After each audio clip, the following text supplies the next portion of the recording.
Hello friends, நான் உங்கள் சிந்து. இது நம்ம ஷோ டைம் சேனல். வேள்பாரி பாகம் 1 அத்தியாயம் 9. கபிலர் எவ்வியூருக்கு வருவதற்கு 3 மாதங்களுக்கு முன்னர் நடந்த நிகழ்வு இது.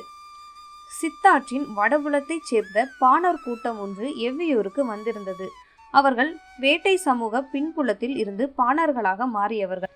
யாழ் தெய்வமான மதங்கனையும் மதங்கியையும் வணங்குபவர்கள். இந்த குழு தலைவன் மதங்கன் என்றும் தலைவி மதங்கி என்றும் அழைக்கப்படுவர்.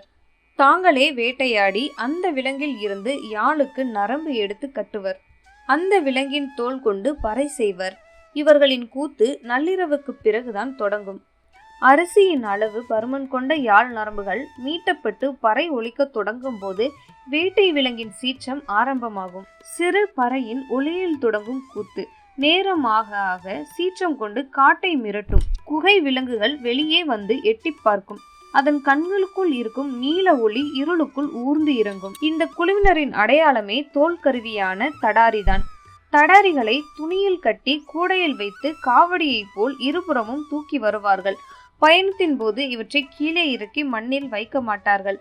தடாரி மண்ணை தொட்டால் அங்கு கூத்து நிகழ்த்தி விட்டுத்தான் அவற்றை தூக்க வேண்டும். எனவே கூத்து நடக்கும் இடத்தில் மட்டுமே அதை கீழே இறக்குவார்கள். மற்ற நேரங்களில் எல்லாம் காவடியைப் போல தோளிலும் கைக்குழந்தையைப் போல இடுப்பிலும் சுமந்தபடியே இருப்பர். தங்களது முன்னோர்கள் வேட்டையாடிய யானையின் காலடியின் அளவு கொண்டே தடாரியை வடிவமைப்பர். கூத்து நிகழ்ந்து கொண்டிருக்கும் எந்த கணத்தில் தடாரிகளை எடுத்து பெரும் மதங்கன் களம் இறங்குவான் என தெரியாது. யாழ் தேவதை உருகி அழைக்க ஏதோ ஒரு கணத்தில் சினம் கொண்டு இறங்குவான். தடாரிகள் எழுப்பும் ஒலி கேட்டு மலை தெய்வம் உள்ளொடுங்கும். மதங்கன் மலை நடுங்க ஆடுவான். தடாரிகளின் பேரொளி காட்டை கிட்டித்து இடிக்கும். காட்டின் ஆதி மைந்தர்கள் ஆடிய ஆட்டம் அது. மதங்கனின் ஆட்டத்தை கதையாக கேட்கும் போதே பலரும் நடுங்குவர். மதங்கன் கூட்டம் வந்திருக்கிறது என்பதை கேள்விப்பட்டு பாரி அடைந்த மகிழ்ச்சிக்கு அளவே இல்லை. பாரி இதுவரை மதங்கனின் கூத்தை பார்த்தது இல்லை. பாரியின் மனைவி ஆதினி. அவள் பொதினி மலையின் குலமகள். அவள் சிறு வயதில் பொதினி மலையில் தந்தையோடு சேர்ந்து மதங்கனின் நிகழ்வை பார்த்து பயந்து அழுததை பற்றி பாரியிடம் பல நாள் சொல்லி இருக்கிறாள். ஏனோ பரம்பு நாட்டுக்கு மதங்கனின் கூட்டம் எதுவும் வந்தது இல்லை. நீண்ட காலத்துக்கு பிறகுதான் பாரி கேள்விப்பட்டான் சித்தாற்றங்கரையில் இருந்த நெட்டூர் மலையை சோழன் கைப்பற்றி விட்டான் என்று. அந்த மண்ணின் மகா கலைஞர்களான மதங்கர்கள் இப்போது அவனது கடல் பணிகளுக்கு ஏவல் வேலை செய்து கொண்டிருக்கின்றனர். யாழிசையின் பெருந்தேவிகளான அந்த குலப்பெண்கள் சோழ அரண்மனையில் விரலிகளாக மாறி கிடக்கின்றனர். பேரரசை உருவாக்கும் கனவுக்கு எண்ணற்ற இனக்குழுக்கள் இரையாக்கப்பட்டு விட்டன. மதங்கர் இனமே முற்றிலும் அழிந்து போய் விட்டது என நினைத்து கொண்டிருந்த பாரிக்கு தப்பி பிழைத்த அந்த பாணர் குழுவை பார்த்ததில் அடைந்த மகிழ்ச்சிக்கு அளவே இல்லை. பாரிக்கு 2 மகள்கள். மூத்தவள் அங்கவை, இளையவள் சங்கவை. சிறுமியின் விளையாட்டை இன்னும் தொலைக்காமல் இருக்கும் சங்கவையை விட 6 ஆண்டுகள் மூத்தவள் அங்கவை. பாரியின் குலக்கொடி. தந்தையின் எண்ணத்தை அவரது கண்களில் இருந்தே கண்டறிந்து விடுவாள். தாய் ஆதினிக்கு அங்கவையின் மீதான வியப்பு எப்போதும் நீங்கியது இல்லை. தான் அறியாத பாரியை இவள் எப்படி கண்டறிகிறாள் என எத்தனையோ முறை நினைத்திருக்கிறாள். உனது சொல்லைத்தான் தந்தை கேட்பார் என ஒரு முறை கூட சொல்லியது இல்லை. ஆனால் தந்தையைப் போலவே நீயும் சொல்கிறாயே என சொல்லாத நாளில்லை. எது ஒன்றாயினும் அவளின் கண் கொண்டு பாரி பார்ப்பதும் பாரியின் எண்ணம் கொண்டு அங்கவை சிந்திப்பதும் எப்போதும் நடக்கும் நிகழ்வுகள் ஆகிவிட்டன. ஒரு நாள் நண்பகலில் அருவிக்குளியல் முடித்து உணவுக்கு காத்திருக்கின்றனர். சமையல் தயாராகி கொண்டிருந்தது. அருகில் இருந்த பாறையின் மீது ஏறி முடிக்காய சுடுவையில் தாங்கி நின்றான் பாரி. சிறு துணியால் தலையை துவட்டியபடியே ஆதினியும் அங்கவையும் பாறை ஏறி வந்தனர். என்ன பார்த்து கொண்டிருக்கிறீர்கள் தந்தையே என கேட்டால் அங்கவை. குரல் கேட்டு திரும்பாமல் கண்டுபிடி என்றார் பாரி. எதிரில் விருந்து பறந்த காடு, பின்புறம் கேட்கும் அருவியின் ஓசை, எங்கும் சிறகடித்து திரியும் பறவைகள், அவ்வப்போது வீசி செல்லும் காற்றின் சலசலப்பு என அத்தனையும் பார்த்தனர் ஆதினியும் அங்கவையும். மறுமொழிக்காக காத்திருந்தான் பாரி. ஆதினி சொன்னால், எங்கும் பறவைகளின் குரல் கேட்கிறது. ஏதாவது ஒரு பறவையின் குரலில் துயரத்தின் சாயல் வெளிப்பட்டிருக்கும். அதைத்தான் நீங்கள் கவனித்துக் கொண்டிருக்கிறீர்கள். அங்கவையோ, இல்லை, தந்தை வேறு ஒன்றை பார்த்து கொண்டிருந்தார். அதை நான் கண்டுபிடித்து விட்டேன் என்றாள். சொல்லும் போதே அவளது முகத்தில் வெட்கம் பூத்து நின்றது. பாரி அவளை உச்சி முகர்ந்தான். ஆதினிக்கு கோபம் வந்தது. அவள், எதை சொல்கிறாள்? நீங்கள் எதை பார்த்தீர்கள்? சொல்லுங்கள் என்றால் சற்றே பொறாமையுடன். அங்கவை சொன்னாள், அம்மா, அதோ அந்த மூலையில் சந்தன வேங்கை மரம் நிற்கிறது பாருங்கள். தந்தை அதைத்தான் பார்த்து கொண்டிருந்தார். இப்போது ஆதினியின் முகத்தில் வெட்கம் ஓடியது. இவ்வளவு நேரம் அந்த திசையை பார்த்து கொண்டு நின்றது அதனால் தானா என்றாள் ஆதினி. ஆம், நம் மகளையும் காதல் அழைத்து செல்லும். அதற்குள் நாம் அவளுக்கு செய்ய வேண்டியவற்றை சிந்தித்துக் கொண்டிருக்கிறேன் என்றான் பாரி. என்ன அது என்று ஆர்வத்தோடு கேட்டாள் ஆதினி. நிலமெங்கும் அறியப்பட்ட பெரும் புலவர்கள் பரணரும் கபிலரும் அவர்களில் எவரேனும் பரம்பு நாட்டுக்கு வரமாட்டார்களா என பல நாட்கள் விரும்பி இருக்கிறேன். அந்த விருப்பம் இன்று வரை நிறைவேறவில்லை. என் மகள் மனமுடித்து செல்வதற்குள் அவர்கள் வரவேண்டும் என்று மனம் இயங்குகிறது. அவர்கள் எழுத்து கற்றவர்கள். அவர்களிடம் இருந்து என் மகளும் என் மக்கள் சிலரேனும் எழுத்து கற்றால் எவ்வளவு நன்றாக இருக்கும் என்றான் பாரி. அது எனக்கான உங்களின் விருப்பம் தந்தையே. அதைவிட ஆழமான ஆசைகள் உங்களிடம் உண்டு. அவை நிறைவேற வேண்டும் என்றுதான் நான் விரும்புவேன் என அங்கவை சொன்னாள். பாரியே சற்று வியந்து எதை சொல்கிறாய் என கேட்டான். அங்கவை சொன்னாள், பரம்பு நாட்டில் முழங்காத பறை இல்லை, ஆடாத கூத்து இல்லை, மீட்டாத யாழ் இல்லை. ஆனால் மதங்கர் கூட்டம் இந்த மண்ணை மிதிக்கவில்லை என்ற ஏக்கம் நீண்ட நாள் உங்களின் ஆழ்மனதில் உண்டு. உங்களோடு அமர்ந்து அந்த இசையையும் கூத்தையும் நான் காண வேண்டும். அதுதான் என் ஆசை என்று. சமையல் தயாராகி விட்டதால் கீழிருந்து அழைக்கும் குரல் கேட்டது. நீ போய் முதலில் உணவெடு, நாங்கள் வருகிறோம் என்று மகளை அனுப்பி வைத்தான் பாரி. அவனது கண்கள் கலங்கியிருந்தன. கவனித்த ஆதினி என்னவென்று கேட்டாள். மதங்கர் நாட்டை சோழன் அடிமையாக்கி கொண்டான். அந்த மகத்தான இசைவாணர்கள் வர இனி வாய்ப்பே இல்லை என சொல்லும் போது பாரியின் குரல் உடைந்து செய்வதறியாது நின்ற ஆதினி அவன் தோளை தொட்டாள். சற்றே மனக்கலக்கம் தணிந்தது. சரி வாருங்கள், அந்த சந்தன வேங்கை மரம் வரைக்கும் போய் வருவோம் என்றாள். சிறிய நகைப்போடு பாரி சொன்னான், மகள் இருக்கும் போதே நீ அழைத்திருக்க வேண்டும். அந்த துணிவை ஏன் இழந்தாய்? ஆதினி சொன்னாள், எனது கண்களை நீங்கள் பார்த்திருந்தால் உங்களுக்கு தெரிந்திருக்கும். நீங்கள் தான் அவற்றை நேர்கொண்டு பார்ப்பதே இல்லையே. இந்த தாக்குதலை பாரி எதிர்பார்க்கவில்லை. ஆதினியின் கண் கொண்டு பார்க்க தவறிய நாட்கள் எத்தனையோ. காலம் எவ்வளவு வேகமாக அழைத்து கொண்டு போகிறது. கணவனின் இடத்தை தந்தை எந்த கணம் விழுங்குகிறான் என்பதை கணிக்கவே முடியவில்லையே என எண்ணங்கள் அலைமோதி கொண்டிருக்க பாரி சொன்னான், நீதான் எனது கண் கொண்டு பார்த்தவள். புரியாமல் விழித்தாள் ஆதினி. உண்மையில் நான் பச்சை புறா ஒன்றின் மாறுபட்ட குரல் ஒலியைத்தான் கேட்டு கொண்டிருந்தேன். அங்கவை காதல் பருவத்தில் நிற்கிறாள். அவளின் கண்களின் வழியே அவள் பார்க்க தொடங்கிவிட்டாள். அவளின் கண்களுக்கு சந்தன வேங்கை தானே முதலில் படும். அதைத்தான் தந்தை பார்த்திருப்பார் என நம்பி சொன்னாள் என்றான். நீங்கள் ஏன் அதை ஒப்புக்கொண்டீர்கள் என கேட்டாள். மெல்லிய சிரிப்போடு பாரி சொன்னான், குழந்தைகளிடம் விட்டு கொடுக்கும் போதும் தோற்கும் போதும் ஒரு ஆண் தாய்மையை அனுபவிக்கிறான். இதை ஆதினி எதிர்பார்க்கவில்லை. சற்றே கலங்கிய அவள் பாரியின் நெஞ்சில் சாய்ந்து சுடுவெயில் மறைய இதழ் பதித்தாள். நள்ளிரவு சிறுநிலவு காடெங்கும் சாம்பல் தூவி கொண்டிருந்தது. ஊர் மஞ்சளில் பந்தங்கள் ஏற்றப்பட்டு எவ்வியூர் முழுக்க திரண்டிருந்தது. செய்தி கேள்விப்பட்டு பலரும் இரவோடு இரவாக வந்து கொண்டிருந்தனர். மதங்கி யாழ் மீட்டத் தொடங்கியதில் இருந்து பார்வையாளர்கள் இமை சிமிட்டுவது கொஞ்சம் கொஞ்சமாக குறைந்து கொண்டிருந்தது. இசைக்கருவிகள் ஒவ்வொன்றாக இணைந்தன.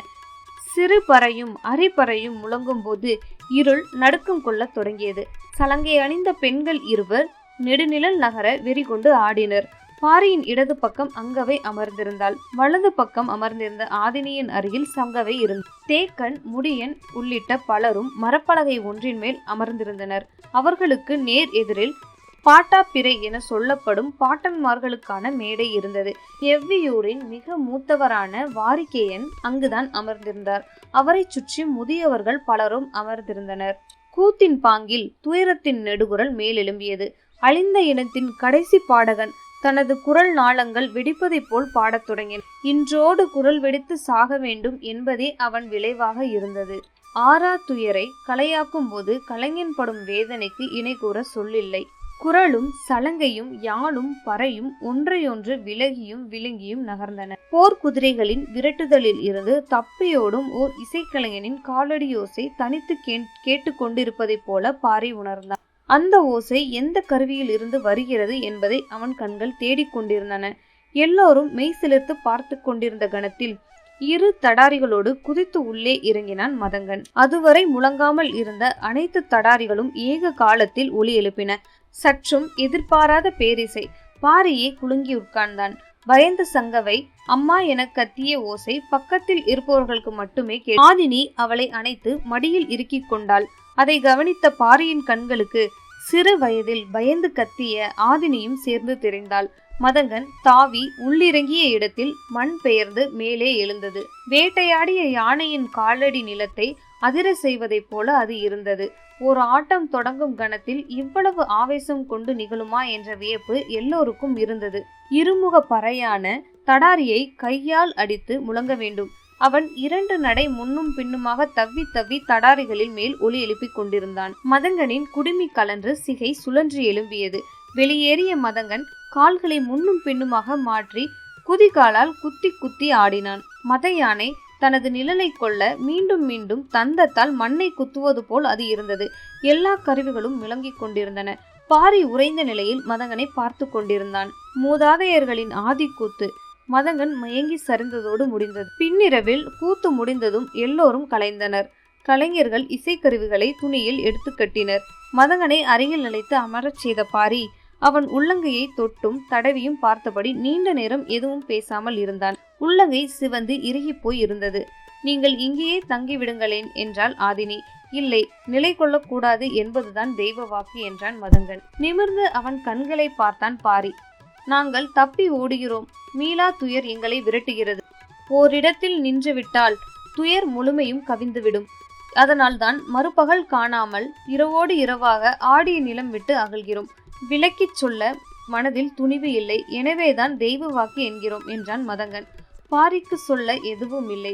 உனக்கு என்ன வேண்டும்? எது வேண்டுமானாலும் எடுத்துக்கொள் என்றான். மதங்கன் கேட்பதற்கு சற்றே தயங்கினான். தயங்காமல் கேளுங்கள் என்றார் தேக்கன். மதங்கன் மெல்லிய குரலில் கேட்டான். வேற எதுவும் வேண்டாம், கொல்லிக்காட்டு விதை கொடுங்கள். பாரி அதிர்ந்து பார்த்தான். யாரும் எதிர்பாராத ஒன்று. என்ன பதில் சொல்வது என தெரியவில்லை. இப்படி ஒரு பொருள் இருப்பதே வெளியில் உள்ளவர்களுக்கு தெரியாது. இது எப்படி கேட்டான் மதங்கன். நீடித்த மௌனம் கலைத்து தேக்கன் சொன்னான். பரம்பின் ஆதி பொருட்கள் குலம் தாண்டக்கூடாது என்பது குலநாகினி வாக்கு. வேறு எது வேண்டுமானாலும் கேளுங்கள். குலநாகினியின் வாக்கு காப்பாற்றப்படட்டும். நாங்கள் புறப்படுகிறோம் என சொல்லி வேற எதுவும் கேட்காமல் மதங்கன் எழுந்தான். அவன் உள்ளங்கை பாரியிடம் இருந்தது. தடாரியை அடித்து அடுத்து வடிவேறிய கை அதை தொட்டு அழுத்தியபடியே தலை நிமிராமல் பாரி சொன்னான். எடுத்து வாருங்கள். மாளிகை நோக்கி வீரர்கள் ஓடினர். 4 நாட்களுக்கு முன்னர் மதங்கன் கூட்டம் மேற்கு எல்லையின் வழியே பரம்பு நாட்டுக்குள் நுழைந்தனர். பன்றிக்காட்டின் அடிவாரம் இருக்கும் காட்டாளம்தான் முதல் சிற்றூர். இந்த திசை வழியே நுழையும் எந்த பாணர் கூட்டமும் அந்த ஊரை வந்தடையும். அதன் பிறகு வீரன் ஒருவன் அந்த கூட்டத்தை அழைத்து கொண்டு 3 நாட்கள் பயணித்து எவ்வியூர் கொண்டு வந்து சேர்ப்பான். அப்படித்தான் இவர்களும் வந்தார்கள். வரும் வழியில் கூட்டத்தில் இருந்த பெண் ஒருத்தி மயங்கி சரிந்தாள். என்ன என அழைத்து அந்த வீரன் கேட்டறிந்த போது தெரிந்தது ஆகாரமின்றி தொடரும் பயணம் இது என்பது. குடுவையில் இருந்த நீரை தெளித்து அவளை எழுப்பினர். பக்கத்தில் ஊர் எதுவும் இல்லை. உணவுக்கு என்ன செய்யலாம் என யோசித்த வீரன் சிறிது தொலைவில் இருந்த குளத்துக்கு அழைத்து சென்றான். மதங்கன் கூட்டமும் ஆவலோடு போனது. குளக்கரையை அடைந்ததும் நீங்கள் உட்காருங்கள், நான் மீன் பிடித்து வருகிறேன் என்றான். கையில் வலை இல்லை, தீப்பெட்டி இல்லை. எதை வைத்து மீன் பிடிப்பாய் என மதங்கன் கேட்டான். இடுப்பு துணியில் முடிந்து வைத்திருந்த சிறிய காய் ஒன்றை எடுத்து நீட்டினான் வீரன். இதை வைத்து எப்படி மீன் பிடிப்பாய் என கேட்டான் மதங்கன். பாருங்கள் என்று சொன்ன வீரன் அந்த காயை அருகில் உள்ள கல் மீது வைத்து தட்டினான். அது 2ஆக உடைந்தது. ஒரு துண்டை எடுத்து இடுப்பு துணியில் முடிந்து கொண்டான். மறு துண்டை கல்லால் தட்டி பொடி பொடியாக ஆக்கினான். அதை துளியும் மிஞ்சாமல் எடுத்து குளத்தில் தூவிவிட்டான். அவன் தூவிய இடத்தை பார்த்து கொண்டிருந்தான் மதங்கன். சிறிது நீர் கலங்க ஆரம்பித்தது. சிற்றலைகள் தோன்றின. வீரன் சொன்னான், இது கொல்லிக்காட்டு விதை, காக்காய் கொல்லி விதை என்றும் சொல்வோம். அதை மீன்களும் பறவைகளும் விரும்பி தின்னும். சிறிது நேரத்திலேயே மயக்கம் அடைந்துவிடும் என்றான். மதங்கன் ஆச்சரியத்தோடு கேட்டான், மீன் எப்படி மயக்கம் அடையும்? அதோ பாருங்கள் என்றான் வீரன். மதங்கன் அந்த இடத்தை பார்க்க மீன்கள் மேலும் கீழுமாக சுழன்றும் பிறண்டும் நீந்தி கொண்டிருந்தன. பெரும் மீன் ஒன்று வாளை மட்டும் மெல்ல அசைத்தபடி மிதக்க ஆரம்பித்தது.